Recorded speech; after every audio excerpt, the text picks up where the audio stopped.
Karong nagkagrabe ang traffic sa Davao City. Mihimo na og lakang ang City Transport and Traffic Management Office o CTTMO aron masulbad ang huot nga dagan sa trapiko sa syudad.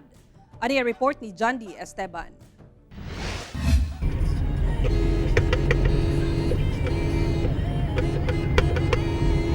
Namatikdan sa pipila ka motorista nga mas nagakulgot ang dagan sa trapiko sa Davao City karon, labi na kung peak hours. Akong personal observation sa traffic sa Davao is nagka-heavy.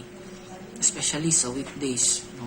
Puntag o hapon sa panahon nga naay klase o trabaho.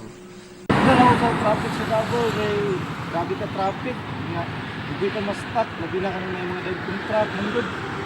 Sumala ni Davao City Transport and Traffic Management Office Head, Junicio Abude, nga dili gayud kini ikalimod.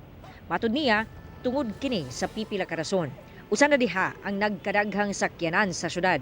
Base matud pa sa gihimong survey sa buhatan uban ang taga Metro Manila Development Authority o MMDA sa milabay bulan, na-identify nila ang kadalanan nga full capacity na sa Masamaa area ug MacArthur Highway, partikular sa Matida Crossing, nga moabot sa 600 ngadto sa 1,000 kasakyanan ang nagaagi kada oras. As presented to the City Transport Traffic Management Board, since na yan ang policy making body ng CTTMO, we presented for the cutting of island. Kasi nakita namin doon for how many hours nag-observe is nababara ang mga sakyanan going through to north and south. Samtang sa Panakan area, diin kanunay masinati ang kulgot nga trapiko. Sumala ni Abude nga pabutangan nila ang lugar og traffic light, partikular sa may Malagamot ug patukuran ug overpass. Ang Malagamot nato is wala siya'y traffic lights. So ang request namo walay libi or libay para sa drop off sa mga bus o PUJ. So requested, we recommended to DPWH na magkaroon ng libay or drop off sa mga passengers para pag manaog ang pasahero dili nila mablock ang mga sakyanan.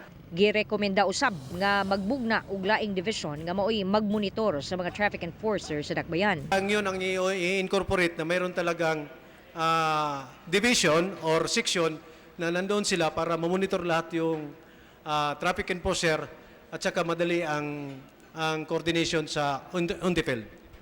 Kauban si Jojo Solarte sa kamera. Ako si John D. Esteban para sa One Mindanao.